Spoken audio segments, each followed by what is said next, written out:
three. Right, the arm is now free. We need to engage the trigger. To do this, we need to remove a steel pin. So everybody on the count of three shall remove the pin. Listen for the reply. 1, 2, 3. That's it, we're set and we're live. Bearing in mind this trebuchet is now about to send an 18-kilo rock, some 200 and something meters. From a standing start, it's going to reach 150 miles an hour before it hits the ground. But we are missing one vital element.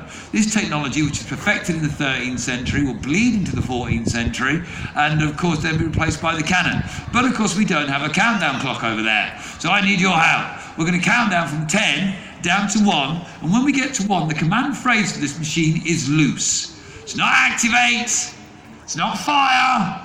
I had a school group just before the holiday and they just shouted, do it! Don't want that, I just want a big cry of loose. Let's see if the trebuchet mistress is ready. Trebuchet mistress, are you ready?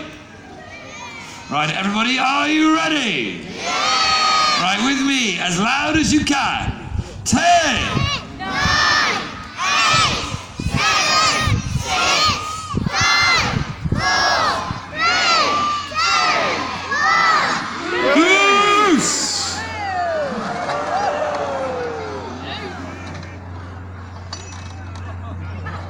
My lords and ladies, the mighty trebuchet!